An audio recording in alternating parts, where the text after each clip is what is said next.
The Galactic Council chamber stretched vast and imposing, its crystalline walls reflecting the bioluminescent patterns of a dozen different alien species. Ambassador Kethvar of the Zephyrian Empire stood at the central podium, his 6 arms gesturing dramatically as he addressed the assembled representatives. His voice carried the weight of absolute certainty that had made his species the dominant force in this sector of the galaxy. Honored council members, Kethvar began, his mandibles clicking with practiced authority, we gather today to address a crisis that threatens the very foundation of our civilized galaxy. The humans of Sol 3 have once again violated the restricted development protocols. Murmurs rippled through the chamber. The crystalline hegemony's representative chimed like breaking glass, while the Void Swimmer's delegate pulsed with dark energy. Everyone knew about the human problem. They were a young species, barely 3 centuries into space travel, yet they persisted in developing technologies and pursuing research that the Council had deemed too dangerous for species below Class 7 civilization status. Their latest transgression, Kethvar continued, his tone growing more severe, involves the creation of what they call enhanced biological warfare organisms. Our intelligence reports indicate they have been experimenting with genetic modifications on their own DNA, creating super soldiers with impossible physical capabilities. The Mantari delegate, her insectoid features twitching with concern, spoke up through her translator. This is precisely why the protocols exist. Young species always believe they can handle powers beyond their understanding. How many worlds have we lost to such arrogance? Kethvar's primary eyes gleamed with satisfaction. The Mantari had lost their homeworld to a bioweapon accident nearly a millennium ago. Their support was crucial. Indeed, Counselor Zixta, which is why I propose we demonstrate the futility of their path. Let's show them what true biological warfare looks like. Let's unleash the apex beast. Silence fell over the chamber like a suffocating blanket. The apex beast was legendary among the Council species. It was the Zephyrian Empire's ultimate biological weapon, a creature engineered over 10,000 years of genetic manipulation and psionic enhancement. It had never been defeated in battle, had never failed in its mission. Entire star systems had surrendered rather than face it. The Void Swimmer delegates' form rippled with uncertainty. The apex beast has not been deployed in over 3 centuries. Is such a measure not excessive for dealing with a single class, 3 species? Kethvar's laugh was like grinding metal. Excessive? They dare to think they can create life as weapons? They need to understand their place in the natural order. The beast will make quick work of their enhanced soldiers, and then they will accept proper guidance from their betters. The vote was swift and decisive. 14 species in favor, 3 abstentions, none opposed. The human homeworld would face the apex beast, and their rebellion against cosmic order would end in the dust of their charred cities. 3 days later, the Zephyrian dreadnought Eternal Dominance dropped out of hyperspace at the edge of the Sol system. It was a magnificent vessel, its biometallic hull pulsing with veins of energy that fed the creature contained within its deepest holds. Captain Vorthal stood on the command deck, watching the blue-green marble of Earth grow larger on the main screen. Signal from the human fleet, Captain, reported his communications officer. They're demanding to know our intentions. Tell them we come bearing the judgment of the Galactic Council, Vorthal replied. Their violations of the restricted development protocols end today. The human response was typical of their species, defiant, stubborn, and utterly lacking in proper respect for their superiors. A small flotilla of human vessels moved to intercept the dreadnought, their primitive nuclear weapons and kinetic projectiles utterly inadequate against Zephyrian bioarmor. Shall I deploy the standard pacification drones, Captain? Asked the weapons officer. Vorthal shook his massive head. No, deploy the beast directly to their capital city. Let them see what real biological warfare accomplishes. Perhaps witnessing true power will make them more reasonable. The deployment chamber was a cathedral of living metal and pulsing organs. The apex beast hung suspended in a cocoon of nutrient fluid, its form massive and terrible to behold. Standing nearly 4 meters tall, even in its resting position, the creature was a masterpiece of predatory evolution guided by scientific genius. Its hide was chitinous armor that could turn aside plasma bolts, its claws could slice through battleship hulls, and its redundant nervous system made it nearly impossible to stop with conventional weapons. But Most terrifying of all was its intelligence. This was no mere animal. Generations of psionic enhancement had given it tactical awareness that rivaled the greatest military minds. It could adapt to any battlefield situation, learn from every encounter, and coordinate with Zephyrian forces through telepathic link. The cocoon split open with a wet, organic sound. The apex beast's 6 eyes opened, each one glowing with malevolent intelligence.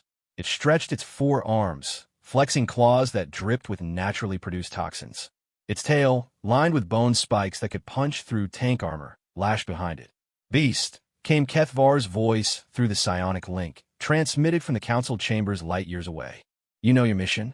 Demonstrate the price of defying cosmic order. Show these humans what happens when children play with forces beyond their comprehension."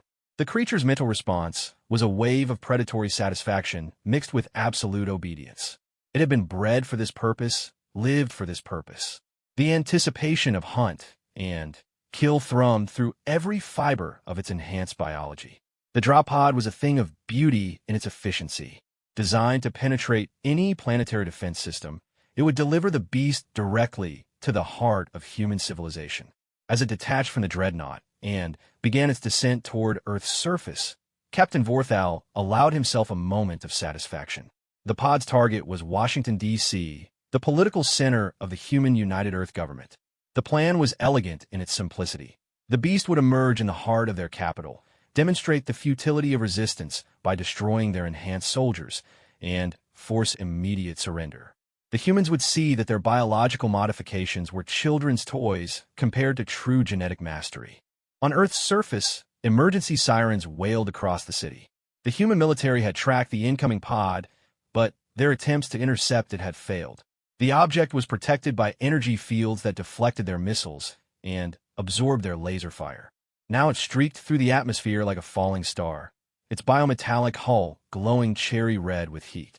General Sarah Martinez stood in the Pentagon's Crisis Command Center, watching the tactical displays with grim determination. She had seen the intelligence reports about the Zephyrian apex beast. The creature was a living nightmare, the product of millennia of genetic engineering and psionic enhancement. By every tactical analysis, it was unstoppable. "All enhanced units to the impact zone," she ordered. "Alpha, Bravo, and Charlie squads. Full combat deployment." Her aide, a young lieutenant with cybernetic implants glowing softly at his temples, looked up from his console.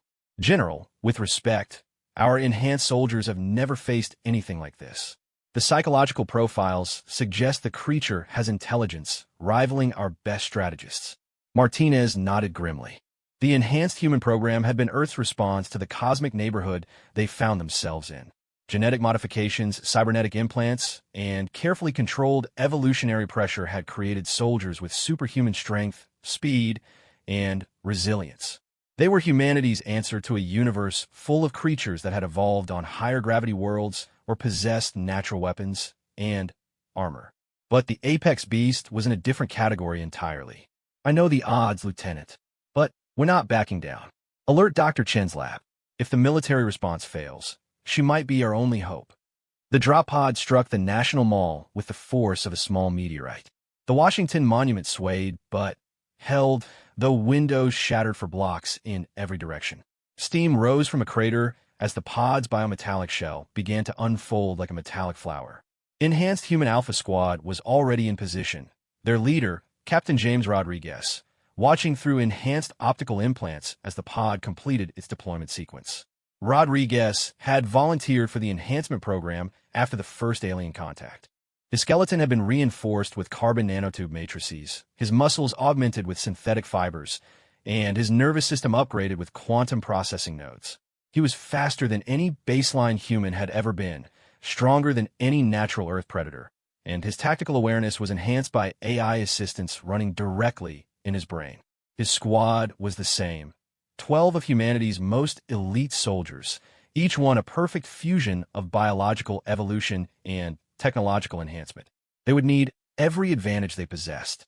The apex beast emerged from the pod like death itself, taking physical form. Even in person, it was more terrifying than the intelligence reports had suggested. Its movements were fluid and predatory, each step calculated for maximum efficiency. Its 6 eyes tracked across the human positions with the cold assessment of a born killer. Captain Rodriguez opened his tactical channel. Remember the briefing. This thing is smart, tough, and fast. But it's never faced human ingenuity before. Alpha 2, hit it with the sonic disruptors. Alpha 3, deploy the neural scramblers. Everyone else concentrated fire on its joints and sensory organs. The humans opened fire with weapons that would have been considered impossible just decades earlier. Sonic disruptors sent waves of precisely tuned vibrations designed to disrupt alien nervous systems. Neural scramblers broadcast electromagnetic pulses calibrated to interfere with psionic abilities. Plasma rifles sent bolts of contained stellar fire toward the creature's vital points. The apex beast moved like flowing water. It dodged the sonic waves with impossible grace, its enhanced nervous system adapting to the neural scramblers within seconds. The plasma bolts that should have torn through its armor were absorbed by its adaptive hide, the energy being redirected into its own biological systems. It reached the first human position in 3 bounds that covered 50 meters. Alpha 7, Sergeant Williams, emptied his entire magazine into the creature's center mass before it reached him. The rounds, designed to penetrate alien battle armor, bounced off its hide like pebbles off steel. The beast's claws swept through Williams' position, and even his enhanced reflexes weren't enough. His reinforced skeleton held for a fraction of a second before the creature's impossible strength overwhelmed even nanotube reinforcement. Fall back to secondary positions, Rodriguez ordered, even as he watched his tactical display show Alpha 7's vitals flatline. Pattern Delta 9. Keep mobile. Don't let it pin you down. But the beast was learning. With each exchange, it adapted its tactics. It began anticipating their movements, using its superior speed to cut off retreat routes. Its psionic enhancements let it sense their intentions before they could act on them. Alpha 4 and Alpha 6 tried to flank it, using their enhanced speed to attack from multiple angles simultaneously. The creature's response was to leap 15 feet straight up, letting them converge on empty air before dropping down between them. 2 more sets of vitals went dark on Rodriguez's display. The captain found himself facing a tactical nightmare. Everything they had trained for, every advantage their enhancements provided, was being systematically countered by a creature that seemed to exist solely to kill enhanced soldiers. It was as if the Zephyrians had designed the perfect weapon specifically to counter human enhancement technology. Alpha 1, this is command, came General Martinez's voice in his earpiece. Fall back to the museum perimeter. Dr. Chun is en route with Package Sierra. Rodriguez didn't know what Package Sierra was, but he knew retreat when he heard it. All Alpha units, fighting withdrawal to museum perimeter. Use the buildings for cover. The remaining members of Alpha Squad began a coordinated retreat, using their enhanced mobility to leap between rooftops and scale walls that would have been impossible for baseline humans. But the beast followed them effortlessly, its natural weapons and armor making it equally a home on vertical surfaces or open ground. As they reached the Smithsonian complex, Rodriguez caught sight of a figure running toward the combat zone instead of away from it. A small woman in a lab coat, carrying what looked like a briefcase, and completely ignoring the ongoing battle between enhanced super soldiers and an alien killing machine. Dr. Lisa Chun was not enhanced. She was a baseline human, a xenobiologist who had spent her career studying alien life forms captured in previous conflicts. She understood biological warfare better than anyone on Earth, which was why General Martinez had called her when conventional military solutions failed. But what caught Rodriguez's attention wasn't her presence in the combat zone. It was her expression. She wasn't afraid. She wasn't even concerned. She was looking at the apex beast with the kind of fascination a child might show toward a new pet. The creature noticed her too. It paused in its pursuit of the enhanced soldiers, all 6 eyes focusing on this new presence. Here was something unexpected, an unenhanced human, moving directly toward the combat zone rather than fleeing from it. Dr. Chin set down her briefcase and opened it, revealing a complex array of biological samples and monitoring equipment. She looked up at the towering alien creature and smiled. "Hello there," she said in a perfectly conversational tone. "You're absolutely magnificent. I can see the psionic enhancement matrices in your neural structure, and that adaptive armor system is remarkable. Your creators did beautiful work." The beast tilted its massive head, confused by this tiny creature that showed no fear, carried no weapons, and spoke to it as if they were having a casual chat about the weather. Captain Rodriguez, watching from his concealed position behind a damaged vehicle, spoke quietly into his comm command. Dr. Chen is in the combat zone, approaching the target. Her behavior appears unusual. Dr. Chen continued her examination, circling the creature like a veterinarian inspecting a prize animal. The redundant nervous system explains how you've been adapting so quickly to our tactics. And those claws, definitely biometallic composites. But you know what's really interesting? She pulled out a small device from her briefcase and pointed it at the creature. It beeped softly as it took readings. Your pheromone signatures. You're not just a weapon, are you? You're a social creature. Pack bonded, probably. I bet you had handlers, didn't you? People you were loyal to, who took care of you. The beast's aggressive posture began to shift slightly. Dr. Chen's tone was gentle, soothing, completely at odds with the violence that had characterized every previous interaction with humans. The thing is, she continued, pulling out what looked like a small spray bottle, we've been studying Zephyrian biology for decades. We know all about your species' bonding mechanisms, your social structures, your biochemical vulnerabilities. She sprayed something into the air between herself and the creature. The beast sniffed, then took a step closer, its 6 eyes showing something that might have been curiosity. Synthetic Zephyrian maternal pheromones, Dr. Chen explained, as if giving a lecture to a classroom instead of talking to a massive alien-killing machine. Your species bonds through chemical recognition, just like many Earth species. And right now, your brain is telling you that I'm someone you should protect, not attack. The creature took another step closer, its massive head lowering until it was only a few feet from Dr. Chen's face. Its tail, which had been lashing aggressively, began to sway in a rhythm that seemed almost friendly. Captain Rodriguez watched in amazement as Dr. Chen reached up and actually petted the creature's armored snout. The apex beast, the unstoppable alien-killing machine that had just decimated his enhanced squad, leaned in her touch like a massive, deadly cat. That's right, Dr. Chen murmured, her voice taking on the tone someone might use with a beloved pet. You're not evil, are you? You're just following your programming. But, right now, that programming is telling you I'm family. She turned toward Rodriguez's position and called out cheerfully, Captain, you and your men can come out now. She's not going to hurt anyone anymore. Are you beautiful? The beast, apparently responding to some combination of the pheromones and Dr. Chen's tone, actually seemed to nod its massive head.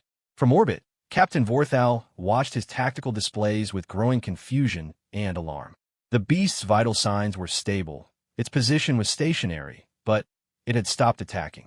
Its psionic emanations had shifted from aggression to something that the computer couldn't properly classify.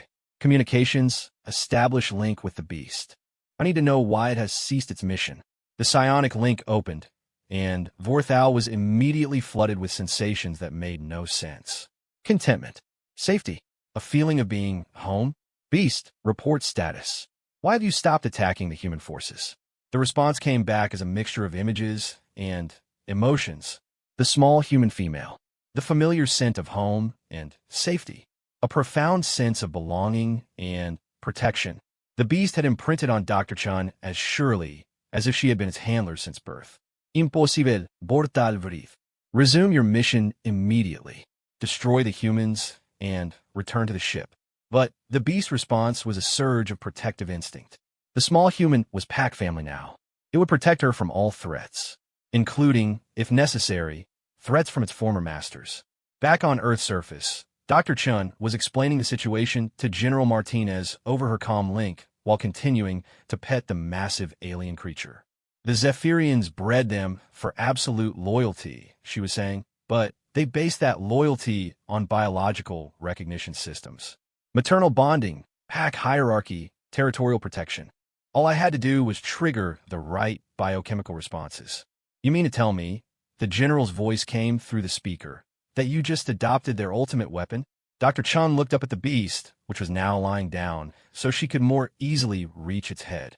One of its massive claws was gently curved around her, not restraining, but protecting. Pretty much, she said with a grin.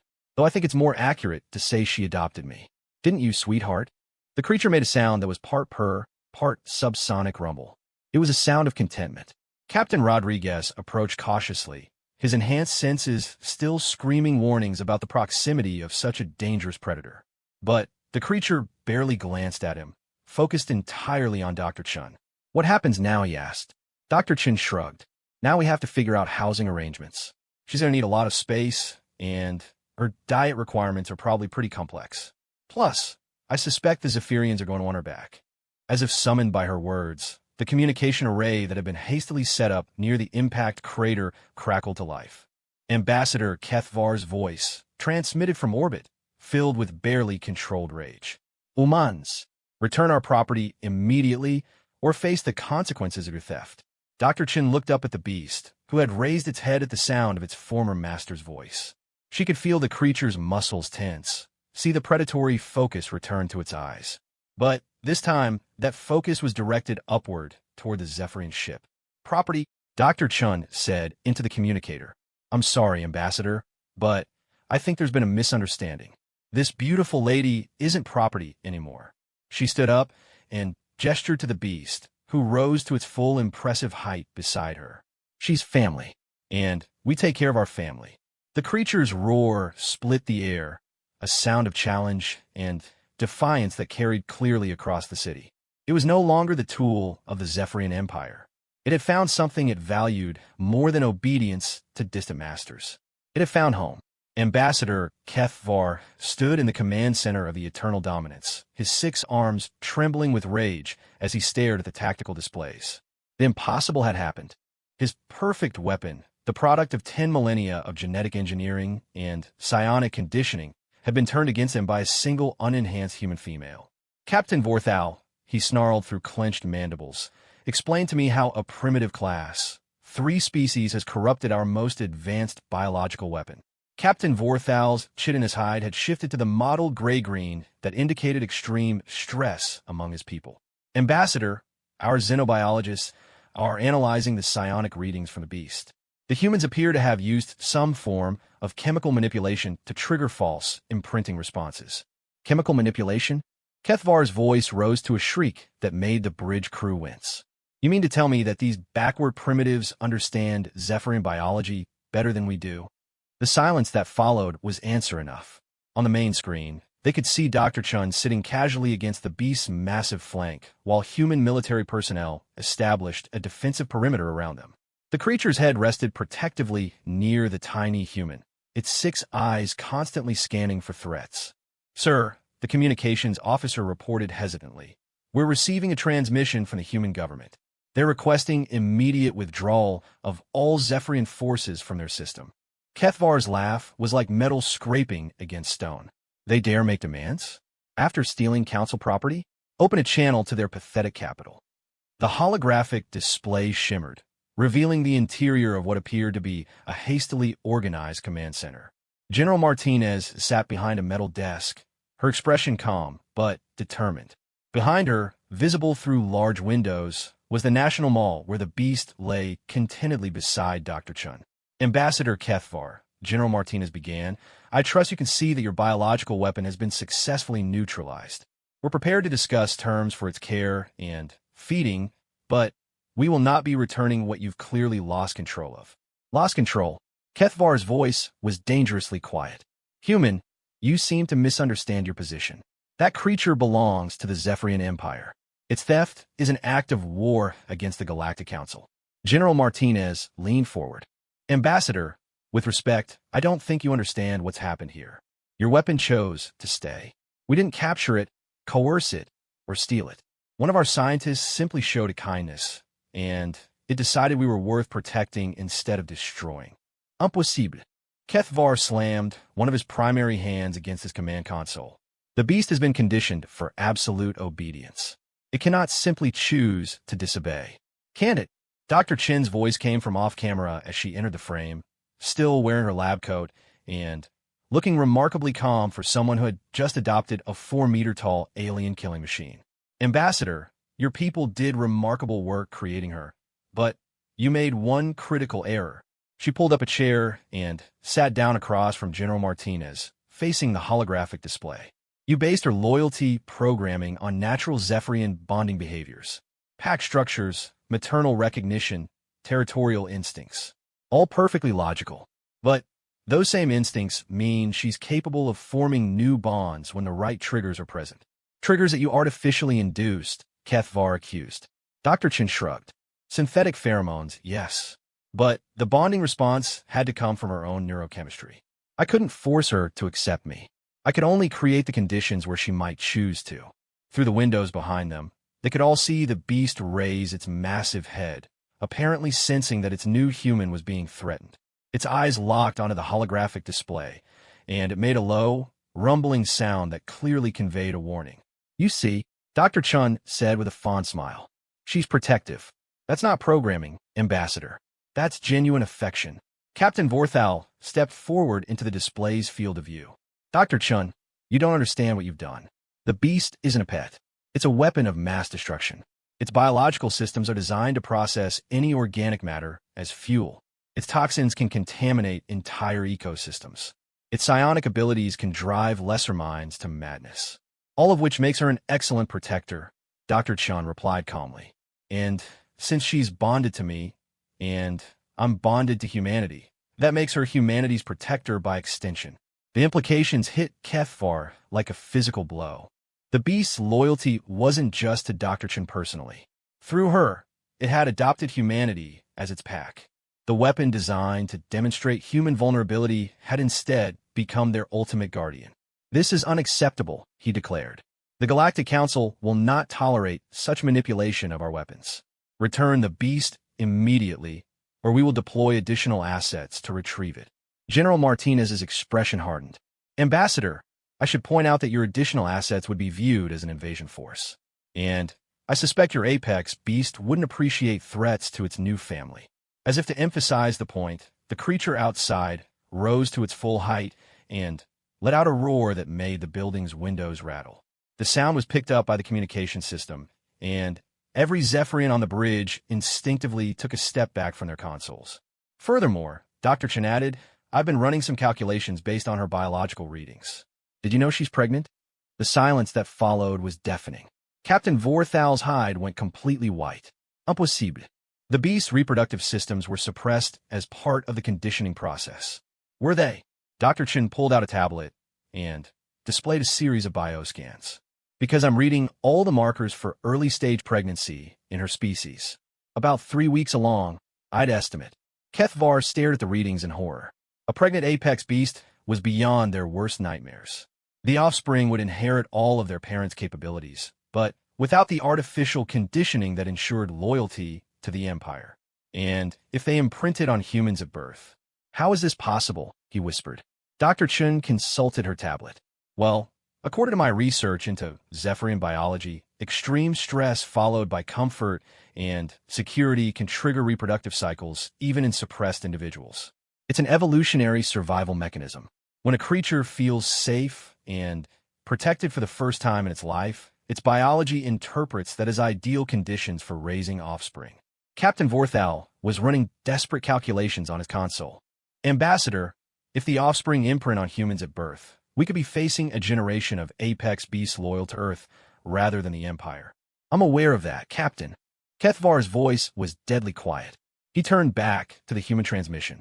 Dr. Chun, you've created a situation that threatens the balance of power in this entire sector. The Council cannot allow apex beast technology to fall under human control. Then, perhaps, came a new voice. The Council should have thought of that before deploying biological weapons against civilian populations. The speaker was President Sarah Williams of the United Earth Government, a woman whose reputation for stubborn determination was known even among the alien diplomatic community. She entered the frame with the confident stride of someone accustomed to facing down impossible odds. Madam President, Kethvar said with forced politeness, surely you understand the gravity of this situation. The creature in your possession is capable of destroying entire armies. Yes, I'm aware of that, President Williams replied. I'm also aware that you deployed it against our capital city in an attempt to terrorize us into submission. Well, Ambassador, I have news for you. Humans don't respond well to terrorism. She gestured toward the window where the beast was now being approached by a group of children who had somehow escaped the military cordon. Instead of attacking them, the creature lowered its head to their level, allowing them to pet its armored snout. What you intended as a demonstration of our helplessness has instead become a demonstration of something you clearly don't understand about humanity. We don't just domesticate animals, Ambassador. We form partnerships with them. We earn their loyalty not through force or conditioning, but through mutual respect and care. Dr. Chen nodded in agreement. The truth is, your apex beast was never truly yours to begin with. You built her, trained her, used her, but you never tried to understand her. You saw her as a weapon instead of a living being with her own needs and desires. Needs and desires? Captain Vorthal scoffed. It's a biological construct designed for warfare. She, Dr. Chun corrected firmly, is a sentient being who was created to kill, but dreams of something better. Do you want to know what her brain scans showed me? She's capable of complex emotional responses, creative problem-solving, and abstract thought. You didn't create a weapon, Captain. You created a person, and then you treated her like a tool. The revelation hung in the air like a challenge. On the Zephyrian ship, the bridge crew exchanged uncomfortable glances. The possibility that their ultimate weapon might actually be a person had never been considered. Weapons didn't have rights. People did. President Williams leaned forward. Here's what's going to happen, Ambassador. Dr. Chun and her new friend are going to be provided with everything they need to be healthy and happy. That includes proper nutrition, medical care, and space to raise her offspring in peace. And if we refuse to allow this theft to stand? Kethvar asked. Then, you'll discover exactly how protective an apex beast can be when someone threatens her family, President Williams replied. Because make no mistake, Ambassador, she's not our prisoner. She's our citizen, and we protect our citizens. The transmission ended, leaving the Zephyrian bridge in stunned silence. Kethvar stared at the blank screen, his mind racing through the implications. The humans had not only neutralized his weapon, they had turned it into their defender. Worse, they had done it not through superior technology or overwhelming force, but through simple kindness. Sir, the communications officer said quietly, we're receiving multiple transmissions from the Galactic Council. They want a full report on the mission status. Kethvar closed his primary eyes, trying to compose himself. How could he possibly explain this disaster to the Council? How could he tell them that humanity's greatest weakness, their tendency to form emotional bonds with other species, had somehow become their greatest strength? Ambassador, Captain Vorthal said carefully, perhaps we should consider the humans' proposal. If the beast is indeed pregnant, attempting to retrieve it by force could result in the loss of multiple vessels. A pregnant apex beast defending its territory would be formidable. Before Kethvar could respond, alarms began blaring throughout the ship. The tactical officer looked up from his console in confusion. Sir, we're detecting massive energy signatures from the planet's surface. Something is powering up down there. On the main screen, they could see new activity around the beast's position. Human military vehicles were arriving, but these weren't weapons platforms. They were construction vehicles, mobile fabrication units, and what appeared to be the components of a massive habitat dome. Dr. Chen's voice came through the communication system, apparently addressing them directly. Ambassador, I thought you'd like to know that the United Earth government has approved construction of a proper habitat for our new friend. Climate-controlled, with hunting grounds stocked with appropriate prey animals, nesting areas designed to Zephyrian specifications, and full medical facilities.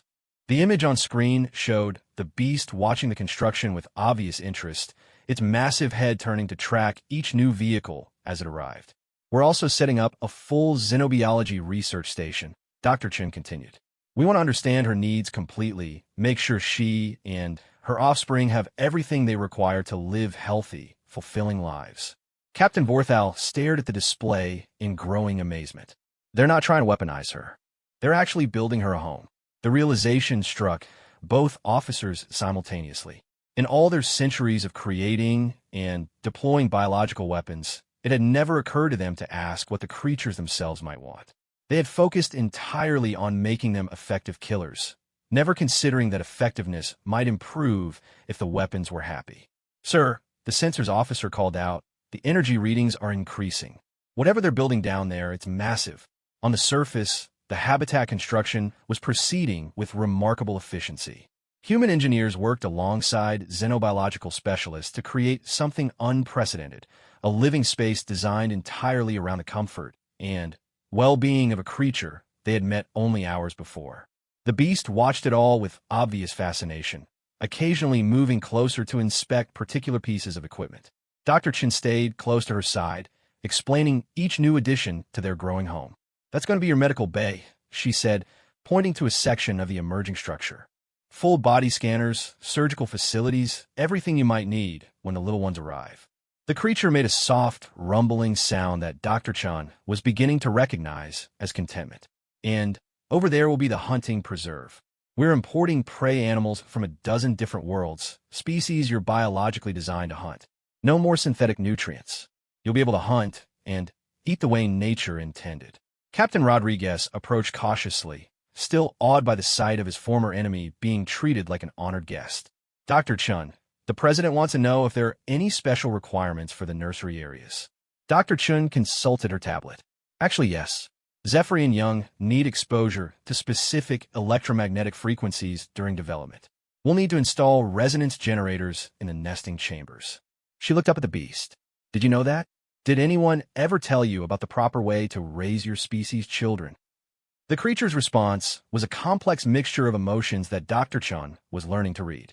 Confusion, sadness, and something that might have been hope. "They never told you anything about being a mother, did they?" Dr. Chun said softly. "They just made you into a weapon and expected that to be enough." The beast lowered its massive head until it was level with Dr. Chen's, and the small human reached up to rest her hand against its armored snout. "Well, we'll figure it out together. Humans are pretty good at learning how to take care of each other. I think we can learn how to take care of you too." From orbit, the Zephyrian crew watched this impossible scene in stunned silence. Their ultimate weapon, the product of their most advanced science, was being treated with more care and respect by aliens than it had ever received from its creators. "Ambassador," Captain Vorthal said quietly, "I believe we may have made a fundamental error in our approach to biological warfare." Kethvar nodded slowly, his earlier rage replaced by something approaching shame. "It appears, Captain, that the humans understand something about power that we do not." "Sir, true power isn't taken by force, Captain. It's given freely. And once given, it's absolute." On the screen before them, Dr. Chun and the apex beast sat together watching the construction of their new home, surrounded by human children who had somehow convinced their parents to let them help with the project. The creature that had been designed to represent the pinnacle of biological warfare was now carefully using its claws to shape playground equipment under the guidance of an 8-year-old girl. It was the most powerful weapon in the galaxy, and it was learning how to play. "Set course for home," Captain Kethvar said wearily. "The Council needs to hear about this. All of it." As the Eternal Dominance prepared to leave Earth's system, its crew watched the growing habitat below. What they had intended as a demonstration of human weakness had instead become something they couldn't quite name. It looked suspiciously like hope. 6 months after the apex beast's arrival on Earth, the Galactic Council chambers buzzed with uncomfortable tension. The emergency session had been called after intelligence reports began flooding in from across the galaxy, all describing the same impossible phenomenon. Apex beast technology was spreading. Ambassador Kethvar stood once again at the central podium, but this time his posture conveyed defeat rather than arrogance. The proud bearing that had characterized his previous appearance had been replaced by the slumped shoulders of someone forced to admit a catastrophic failure. "Honored council members," he began, his voice lacking its former authority, "I must report that our demonstration against the human homeworld has had unexpected consequences." The crystalline hegemony's representative chimed with sharp concern. "Explain these consequences, Ambassador. Our intelligence networks suggest that the humans have somehow reverse-engineered apex beast technology." Kethvar activated the holographic display, showing images that made the assembled delegates shift uneasily in their various seats, pods, and environmental chambers. The first image showed Dr. Chun walking alongside not one, but 3 apex beasts through what appeared to be a vast natural preserve. The original beast gave birth 7 weeks ago, Kethvar reported. Twins. Both offspring have imprinted on human caretakers and show the same protective behaviors toward Earth as their parent. The Mantari delegate's antenna twitched with agitation. 3 apex beasts under human control represents a significant military threat. Have they weaponized the creatures?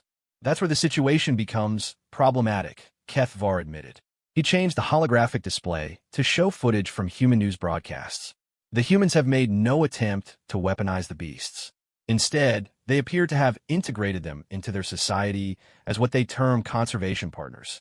The new images showed scenes that defied everything the council thought they knew about biological warfare. Adult humans and beast offspring playing together in carefully designed exercise areas. Human children riding on the backs of creatures that could level city blocks. Apex beasts using their incredible strength to help with construction projects, their claws delicately adjusted to avoid harming human workers. They're using them as pets? The Void Swimmer delegates' form rippled with confusion. Not pets, Kethvar corrected. Partners. The humans have established what they call the Apex Integration Program. The beasts are treated as equals, given citizenship status, and provided with everything they need to live fulfilling lives. He switched to another set of images showing the massive habitat complex that had grown around the original landing site. What had started as a simple construction project had evolved into something that resembled a small city, with sections designed for both human and beast habitation. The integration appears to be successful, Kethvar continued reluctantly. The beasts show no signs of aggression toward humans, demonstrate protective behaviors toward human settlements, and have even begun contributing to human scientific research. The Ethereal Conclave's representative spoke through their psychic translator. You mentioned that Apex beast technology was spreading. How is this possible if the humans only possess 3 specimens? Ketvar's mandibles clicked nervously. The humans have been sharing. The silence that followed was profound. Several delegates began speaking at once, their various forms of communication creating a cacophony of alarm.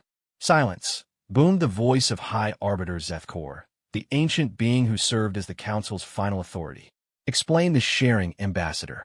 Kethvar activated a galaxy-wide display, showing trade routes and diplomatic connections spreading out from the Sol system like a web of light. The humans have established what they call the Interspecies Friendship Initiative. They're offering Apex Beast partnerships to any species willing to meet their requirements for proper care and treatment. The requirements appeared as text on the display, and several delegates gasped as they read them. The humans weren't selling weapons technology or demanding military alliances. Instead, they required comprehensive animal welfare protocols, psychological evaluation of potential caretakers, and ongoing monitoring to ensure the beast's well-being. They're treating our ultimate weapons like rescue animals, the Mantari delegate whispered. The program has been extraordinarily successful, Kethvar admitted. 17 species have qualified for beast partnerships in the past 4 months. The Kepler Agricultural Collective reports a 300% increase in crop yields due to beast assistance with land clearing and pest control. The Rigel Mining Consortium has revolutionized their operations using beast capabilities for deep excavation.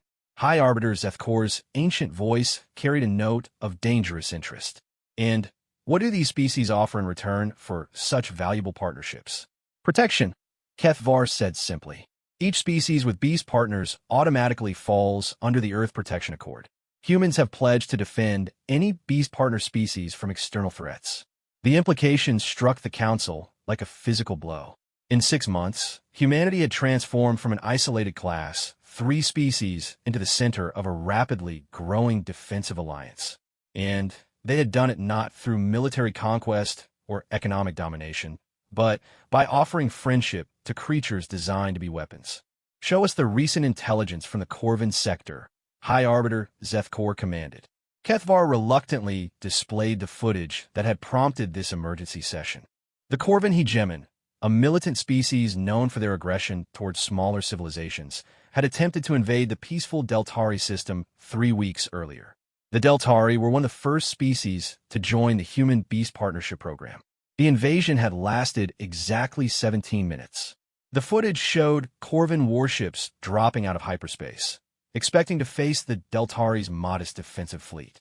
Instead, they found 3 apex beasts floating in powered exoskeletons designed for zero-gravity combat. The creatures moved through space like predators in their natural element, their enhanced biology adapted to the vacuum by human biotechnology. The Corvin fleet's weapons, designed to penetrate military armor, were useless against Hyde that had evolved to deflect plasma bolts. The beasts boarded the lead ships with casual efficiency, and within minutes the entire invasion force had surrendered rather than face creatures that treated battleship hulls like paper. The Corvin Hegemon has formally requested membership in the Earth Protection Accord, Kethvar reported. They've offered complete technological exchange in return for beast partnership consideration. The council chambers erupted in heated discussion. Species that had maintained their power through military superiority were suddenly faced with the prospect of obsolescence. The humans had taken the galaxy's most feared weapon and turned it into the foundation of a peacekeeping force that no military could challenge. "What does Earth demand in return for these partnerships?" asked the Void Swimmer delegate. Kethvar displayed the human requirements, and the simplicity was almost insulting.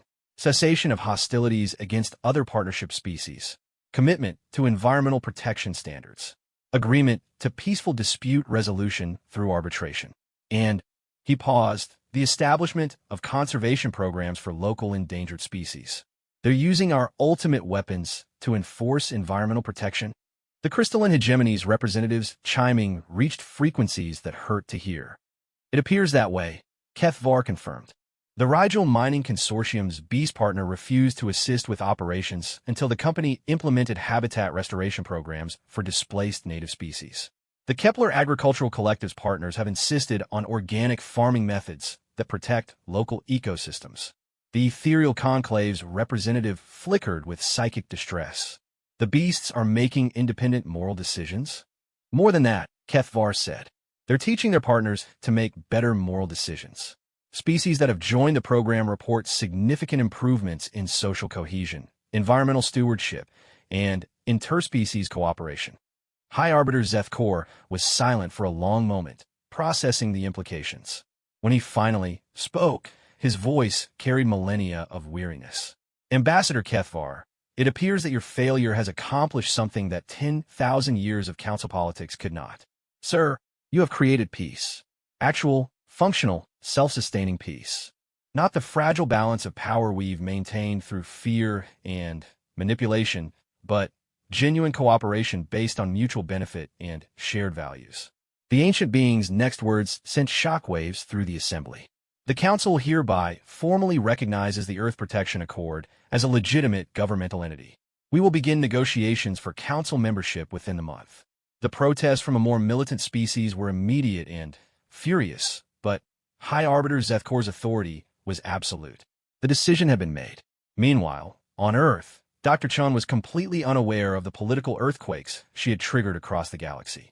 She sat in her favorite spot in the main habitat dome, watching as the twin beast offspring played with a group of human children. The young beasts, now roughly the size of large horses, but growing rapidly, had developed their own games that took advantage of their unique capabilities. One of the twins, whom the children had named Star for the distinctive markings on her hide, was carefully using her claws to carve intricate patterns in specially designed play blocks. Her brother, Cosmos, was demonstrating his jumping ability by leaping between platforms that would have been impossible for any Earth creature to reach. "Dr. Chun," called out Maria Santos, one of the program's behavioral specialists, "we've got the latest intelligence reports from the galactic monitoring stations." Dr. Chun looked up from her tablet, where she had been documenting the twins' developmental progress. "Good news or bad news? Depends on your perspective," Maria said with a grin. "The Galactic Council has officially recognized the Earth Protection Accord as a legitimate government. We're being invited to join the Council as a full member species." Dr. Chun blinked in surprise. "We went from Class 3 isolation to Council membership in 6 months? Apparently, when you accidentally create an interstellar peacekeeping force, people take notice," Maria replied. "The President wants to know if you're interested in heading up the new Interspecies Relations Department." Before Dr. Chun could respond, the original beast, whom everyone now called Mother, approached their position. The massive creature had grown even larger during her pregnancy and subsequent months of proper nutrition, and her intelligence seemed to increase daily as she interacted with human society. Mother settled down beside Dr. Chun and made the complex series of sounds that the xenolinguistics team had identified as her way of asking for attention. Dr. Chun automatically reached up to scratch behind the creature's primary audio receptors, a gesture that never failed to elicit contented rumbling. "What do you think, Mother?" Dr. Chen asked, "Should I take a job helping other species find beast partners like you?" Mother's response was a series of harmonic vibrations that the translation software interpreted as enthusiastic approval, followed by what appeared to be a question about whether there would be more children involved. "Probably lots more children," Dr. Chen confirmed. "Other species have young ones too, and they'll want to learn how to play with beast partners just like our kids do." The idea seemed to please Mother enormously. She turned toward where Star and Cosmos were playing and called them over with a subsonic signal. The twins bounded across the habitat with the exuberant energy of healthy young creatures, their movements already showing the deadly grace they would possess as adults. Star immediately pressed against Dr. Chen's side, seeking the same kind of attention her mother was receiving. Cosmos was more interested in the new people, sniffing carefully at Maria Santos before deciding she was acceptable and offering her one of his play blocks. "You know," Maria said as she accepted the gift from a creature that could have torn her apart without effort. "6 months ago, I would never have believed this was possible." Dr. Chen smiled as she found herself surrounded by 3 apex beasts who wanted nothing more than affection and attention. "What? That we'd turn the galaxy's ultimate weapons into the galaxy's ultimate peacekeepers. That we'd turn them into family," Maria corrected. As if understanding the conversation, Mother made a sound that the translation software couldn't interpret, but that Dr. Chen had learned to recognize. It was the sound Mother made when she was expressing love. Dr.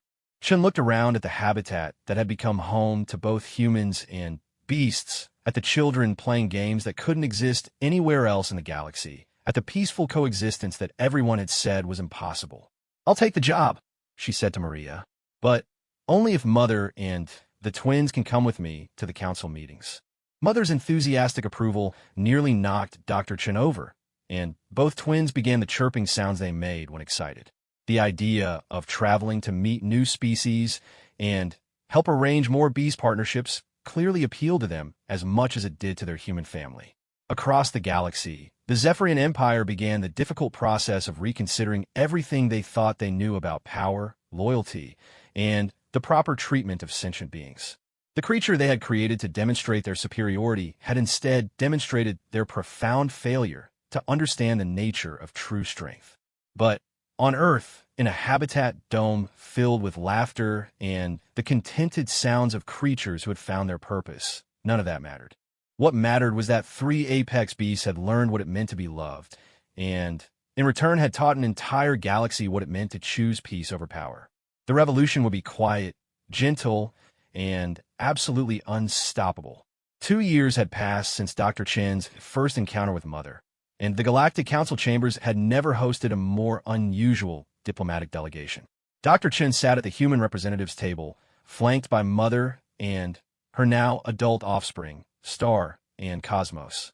The 3 apex beasts wore specially designed formal garments that managed to look both dignified and practical, their intelligent eyes scanning the assembled representatives with keen interest. High Arbiter Zethkor had called this emergency session in response to what intelligence reports were calling the Cascade event. In the past 6 months, no fewer than 47 species had applied for membership in the Earth Protection Accord, and traditional power structures throughout the galaxy were crumbling faster than anyone could track. The Council recognizes Dr. Lisa Chun, Director of Interspecies Relations for the Earth Protection Accord, the High Arbiter announced. Dr. Chun stood, placing a reassuring hand on Mother's flank as she did so. The massive creature had been nervous about this formal setting, but the presence of her human family seemed to calm her. "Thank you, High Arbiter," Dr. Chen began. "Before we address the current crisis, I'd like to introduce my colleagues. This is Mother, our first beast partner, and the individual who made everything that followed possible. Star and Cosmos are her offspring and our newest junior ambassadors." The 3 beasts inclined their heads with surprising grace, a gesture they had learned from watching human diplomatic protocols. Several of the more traditional council members shifted uncomfortably at being formally introduced to creatures they still considered biological weapons. Ambassador Kethvar, who had remained silent since his species' fall from galactic prominence, finally spoke. "Dr. Chun, your protection accord has destabilized the entire galactic order. Traditional military alliances are dissolving as species abandon their defense pacts in favor of beast partnerships." "That's true," Dr. Chen acknowledged. Though I'd argue that what we're seeing isn't destabilization, but evolution. Species are choosing cooperation over competition because they're discovering that cooperation actually works better. She activated a holographic display showing the current galactic situation. What had once been a patchwork of competing empires and uneasy alliances was now dominated by a growing network of interconnected partnerships. Trade routes that had been maintained by military force were now protected by species working together for mutual benefit. The results speak for themselves, Dr. Chen continued. Interspecies conflicts are at their lowest levels in recorded history. Economic cooperation is at an all-time high. Environmental restoration projects are succeeding on hundreds of worlds. And it's all based on a very simple principle. Treat people with kindness and respect, and they'll choose to work with you rather than against you. The Corvin Hegemon's representative, Admiral Thekmore, stood to respond. His species had undergone the most dramatic transformation since joining the Accord, abandoning their militant culture in favor of what they now call strength through service. Dr. Chun speaks truth, Admiral Thekmore declared in his rumbling voice. Before our partnership with Beast Commander Valor, my people measured strength only through conquest. We believed that only by dominating others could we prove our worth. He gestured to where Valor, his beast partner, sat quietly observing the proceedings. The massive creature wore the insignia of the Corvin Defense Corps, but its role was protection rather than aggression. Valor has taught us that true strength comes from protecting those who cannot protect themselves.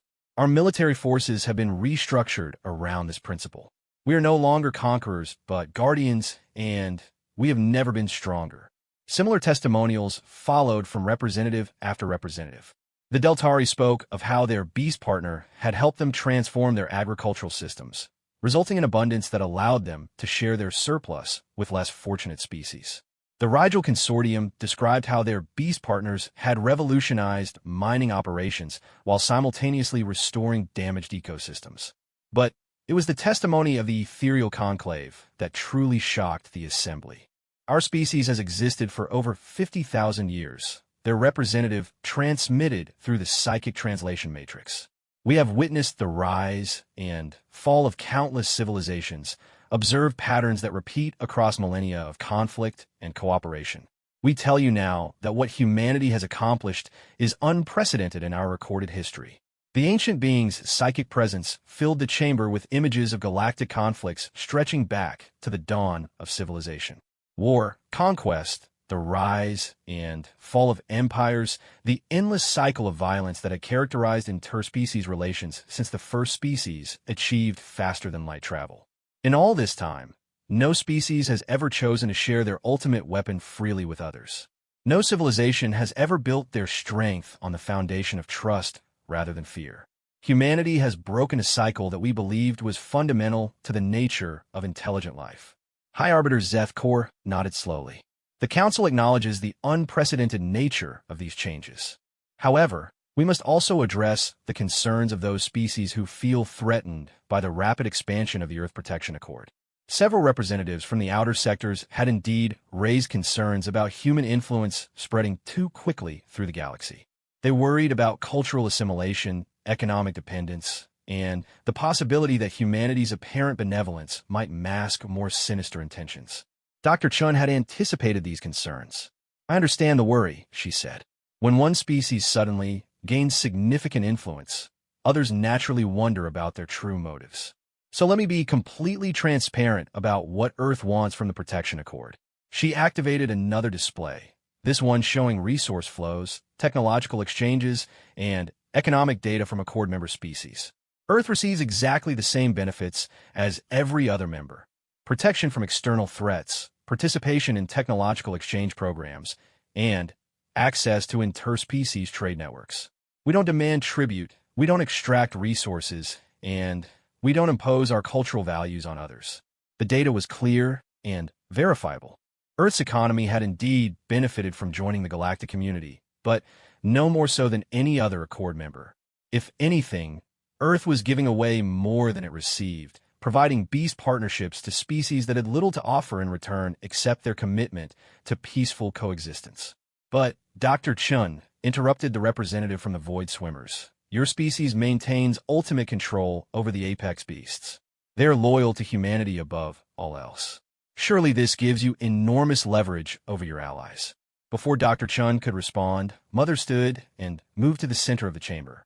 The massive creature's presence immediately commanded everyone's attention, her 6 eyes sweeping across the assembled delegates with unmistakable intelligence. Actually, Dr. Chin said with a slight smile, I think Mother would like to address that concern herself.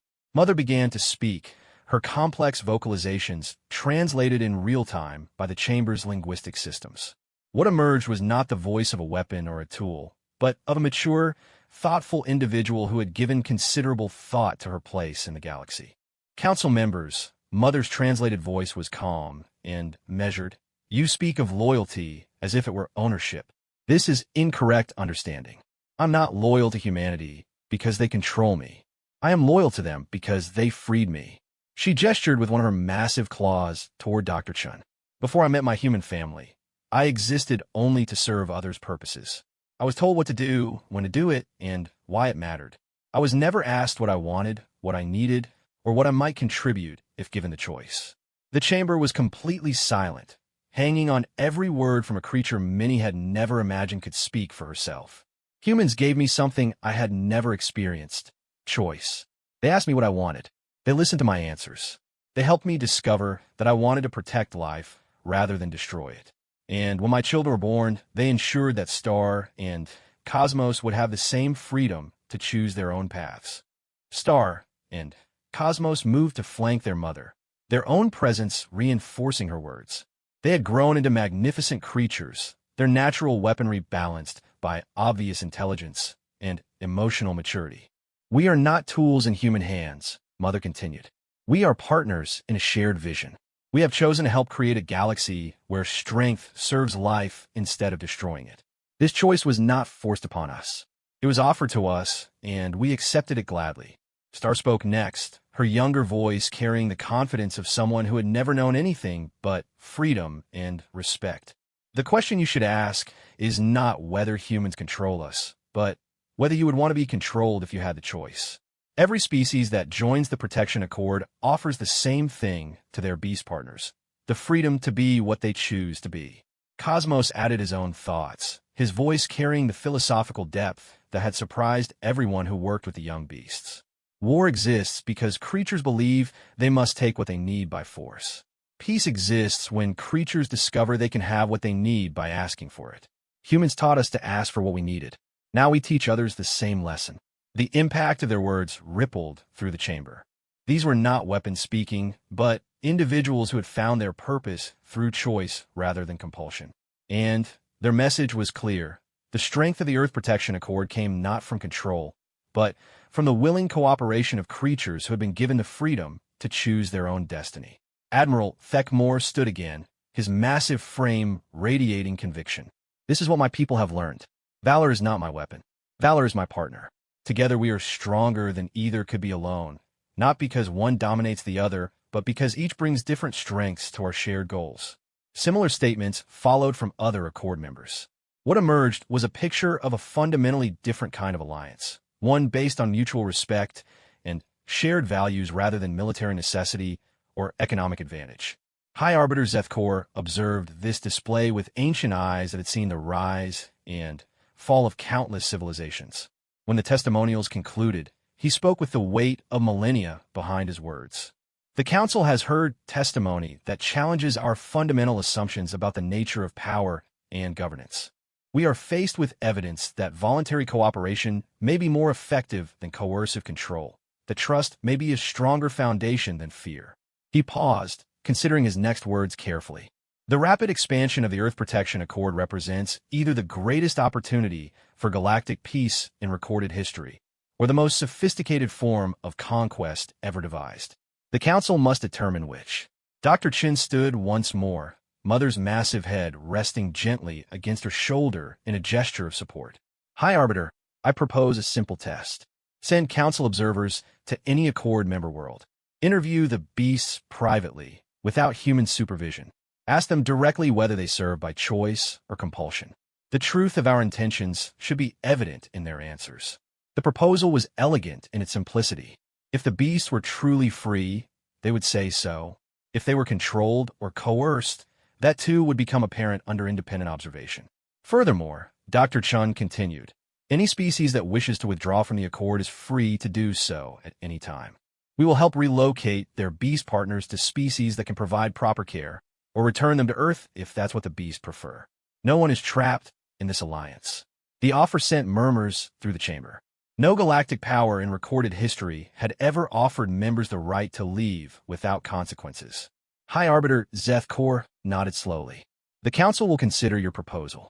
In the meantime, we have received a request from the Zephyrian Empire that deserves our attention. Ambassador Kethvar stood, his posture very different from the arrogant confidence he had displayed 2 years earlier. High Arbiter, the Zephyrian Empire formally requests membership in the Earth Protection Accord. The silence that followed was absolute. The species that had created the apex beasts as weapons now wanted to join the alliance that had transformed them into partners. My people have spent 2 years studying what humans accomplished with our creations, Kethvar continued. We have concluded that our approach to biological engineering was fundamentally flawed. We focused on creating tools rather than individuals, weapons rather than partners. He turned to face Mother directly, his 6 arms spread in a gesture of formal apology. Mother of the free beasts, I ask your forgiveness for the wrongs my people committed against you and your kind. We created you to be slaves, but you have chosen to be free. We tried to make you a weapon, but you have chosen to be a protector. Mother's response was immediate and gracious. Ambassador Kethvar, forgiveness is freely given. You and your people created my body, but humans taught me I had a soul. Now you seek to learn the same lesson. This is worthy of respect, not condemnation. Dr. Chun added her own thoughts. The Zephyrian Empire's application will be considered under the same standards as any other species. If you can demonstrate a commitment to the principles of voluntary cooperation and mutual respect, we would welcome you as partners. As the formal session concluded, delegates from dozens of species approached the human table to discuss their own potential applications to the Accord. What had started as a crisis meeting had transformed into something unprecedented, a peaceful revolution that was spreading across the galaxy through choice rather than conquest. But perhaps the most significant moment came as the chamber emptied, when young Cosmos approached Ambassador Kethvar privately. The massive young beast looked down at the Zephyrian who had been responsible for his mother's creation as a weapon. Ambassador, Cosmos said in his thoughtful voice, would you like to meet the other young beasts when you visit Earth for your application review? I think you would find it interesting to see what we have chosen to become. Kethvar looked up at the creature whose existence represented both his greatest failure and, perhaps, his species' greatest opportunity for redemption. I would be honored, he replied. The galaxy was changing one choice at a time. 5 years after Mother's first adoption, the transformation was complete. The galaxy that had once been divided by fear and conquest was now unified by bonds of friendship and mutual protection. From her office in the Earth Protection Accord headquarters, DR, Chen watched through the massive observation windows as ships from 300 different species arrived for the 5th annual Interspecies Cooperation Festival. The festival had grown from a simple celebration of the first beast adoptions into the galaxy's most important diplomatic and cultural event. For 1 week each year, representatives from every known intelligent species gathered on Earth to share knowledge, celebrate achievements, and plan for the future. Most importantly, it was where new beast partnerships were officially recognized and where young beasts chose their permanent homes. Dr. Chun called Maria Santos, who now served as the Accord Director of Cultural Exchange. The Andromedan delegation has arrived. They're requesting permission to begin the formal adoption procedures. Dr. Chun smiled as she turned from the window. The Andromeda Galaxy had only recently made contact with the Milky Way, and their request for beast partnerships had sent shockwaves through the galactic community. If the program could work across galactic boundaries, there was truly no limit to its potential. How are our adoptees handling the attention? Dr. Chen asked. See for yourself, Maria replied, gesturing toward another window that overlooked the adoption complex. The scene below was one that never failed to fill Dr. Chun with wonder. Dozens of young apex beasts, ranging in age from newborns to adolescents, moved freely through the vast complex. They weren't confined or controlled in any way. Instead, they were free to interact with the thousands of potential partners who had come seeking adoption. The young beast had developed their own criteria for choosing partners. They evaluated potential families based on emotional compatibility, shared interests, and what the xenopsychologists had identified as life philosophy alignment. A species that valued conquest would find no beast willing to partner with them, while those who demonstrated genuine commitment to protection and nurturing often had multiple young beasts competing for their attention. Mothers doing interviews in Habitat 7, Maria continued. She wants to personally approve any partnerships involving her latest grandchildren. Dr. Chen nodded. Mother had become the unofficial matriarch of all beasts, and her approval was considered essential for any new partnership. More importantly, Mother had become a bridge between the growing beast community and their human family, helping to ensure that expansion never compromised the principles that had made the program successful. As they walked toward Habitat 7, Dr. Chen reflected on the changes the past 5 years had brought. The Earth Protection Accord now included over 400 species from 3 different galaxies. Conflicts that had raged for millennia had been resolved through beast-mediated negotiations. Entire sectors that had been devastated by war were now flourishing under cooperative reconstruction programs.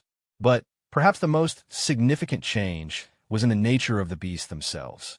No longer created in laboratories, they now reproduced naturally and raised their young in family units that spanned multiple species. Each generation was more independent and thoughtful than the last, developing unique cultures and perspectives that enriched the galactic community. They found Mother in her favorite spot, a shaded grove within the habitat where she held court like a benevolent queen. Around her sat a mixed group of potential adopters and young beasts, all engaged in what appeared to be a serious discussion about environmental ethics. The question, Mother was saying to a delegation from the Spiral Arm Mining Collective, is not whether you can provide adequate resources for a beast partner. The question is whether you understand that a beast partner will change how you think about resources. A young beast named Echo, one of Star's offspring, nodded sagely. My grandmother taught me that partnership means both sides grow. If you're not ready to change, you're not ready for a beast family member. The mining collective's representative, a crystalline being whose species communicated through harmonic vibrations, chimed thoughtfully. Change can be challenging for our people. We have structured our society around predictable resource extraction cycles. Change is always challenging, agreed Cosmos, who had become one of the program's most skilled negotiators. But the alternative is stagnation. Would you rather have a predictable decline or an unpredictable improvement? Dr. Chen watched this exchange with professional satisfaction. The young beast had developed their own sophisticated understanding of interspecies psychology and were better at evaluating potential partners than any human assessment team could be. Dr. Chen, came a familiar voice from behind her. She turned to see Ambassador Kethvar approaching, accompanied by a young Zephyrian and a beast she didn't recognize. In the 3 years since the Zephyrian Empire had joined the Accord, Kethvar had become one of its most dedicated advocates. His personal transformation had been as dramatic as his species' political evolution. The arrogant ambassador who had once deployed the first apex beast as a weapon was now a gentle advocate for beast rights and interspecies cooperation. Ambassador, Dr. Chen greeted him warmly. How goes the integration program? The integration program was Kethvar's personal project, helping former weapon beasts transition to lives of freedom and choice. Many of the Empire's older beasts have been so thoroughly conditioned that learning to make their own decisions was a difficult and lengthy process. Better than we had hoped, Kethvar replied. I'd like you to meet Harmony, our newest success story.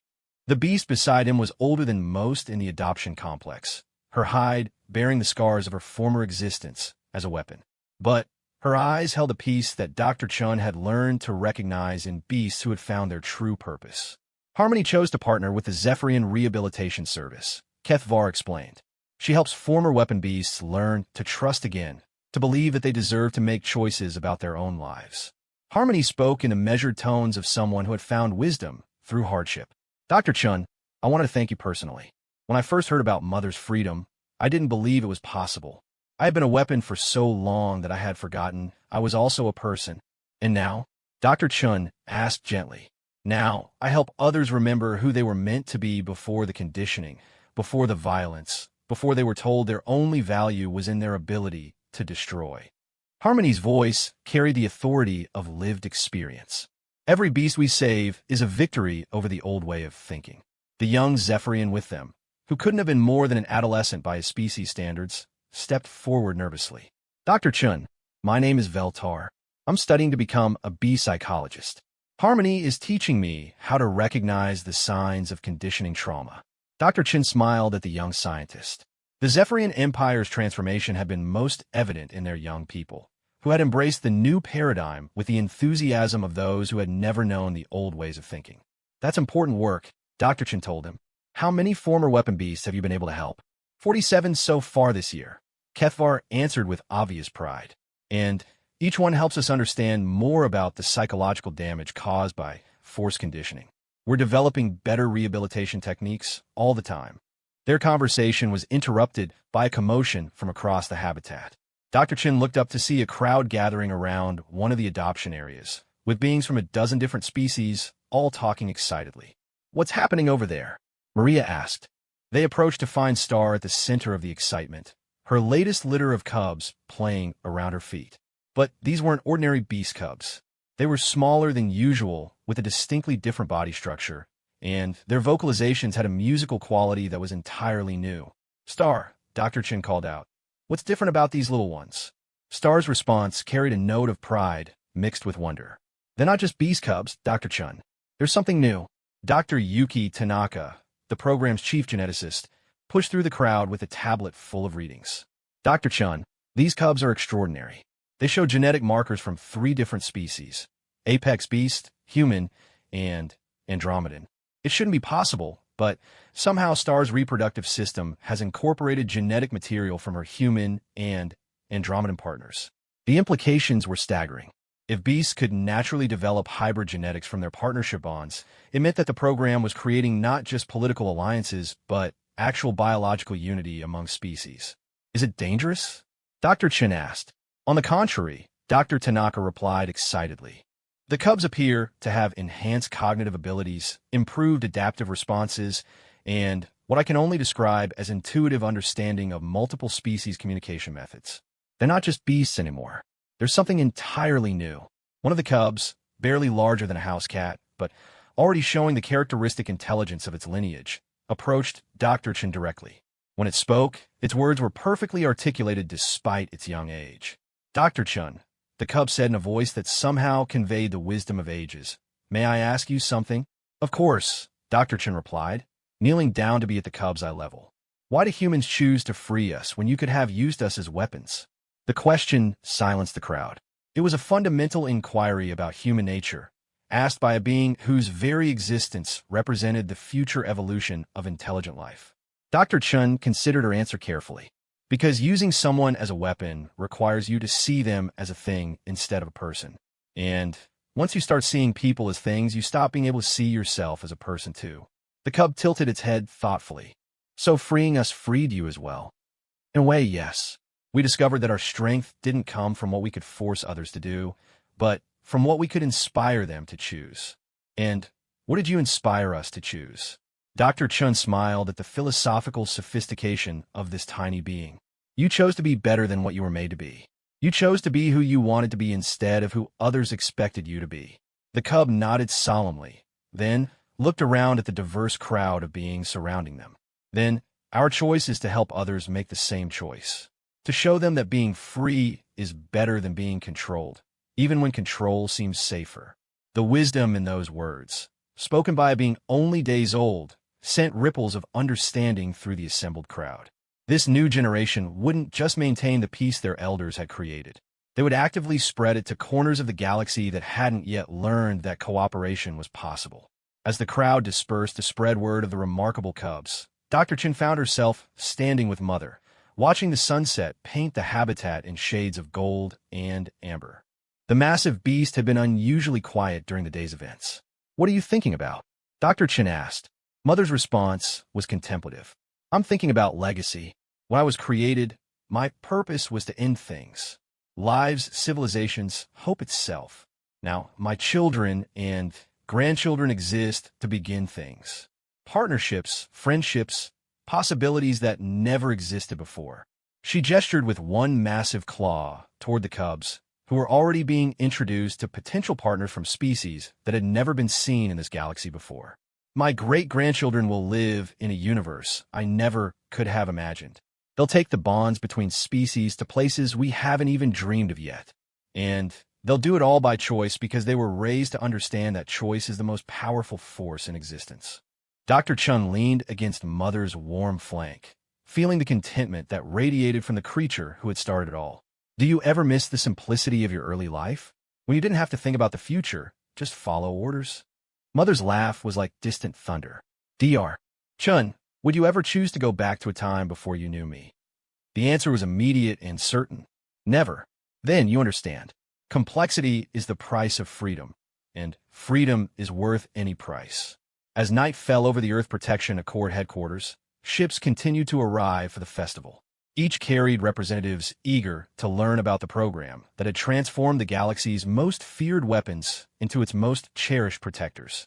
But perhaps the most significant arrival was a small shuttle carrying a delegation from a galaxy so distant that its light had only just reached Earth's telescopes. They had heard rumors of a species that shared power instead of hoarding it, that created peace through kindness rather than fear. They had come to learn if such a thing was truly possible. Dr. Chun watched their shuttle land and smiled. Tomorrow she would meet with them, just as she had met with Mother 5 years ago. She would explain the program, introduce them to beasts who could speak for themselves, and offer them the same choice that had been offered to hundreds of species before them. The choice to build something better than what had come before. The galaxy had learned that the most powerful weapon was not a creature designed to kill, but a person choosing to protect. And as that lesson spread to distant galaxies and unknown worlds, the universe itself was slowly transforming into something unprecedented in cosmic history. A place where strength served love instead of power, where the mightiest creatures chose to be gentle, and where the ultimate expression of civilization was not conquest, but the willingness to share one's greatest treasures freely with those who needed them. In her laboratory notes that evening, Dr. Chun wrote a simple summary of the day's events. The children are teaching the adults. Evolution continues. The future is bright. Outside her window, Star's hybrid cubs played with youngsters from a dozen different species under the light of alien stars, their laughter echoing across a galaxy that had finally learned to choose hope over fear. And somewhere in the peaceful darkness, Mother settled down for the night, surrounded by her family of humans and beasts and beings from across the cosmos, all of whom had discovered that the strongest bonds were not forged by force, but freely chosen by hearts that had learned what it meant to truly trust. The revolution was complete, but the evolution had only just begun.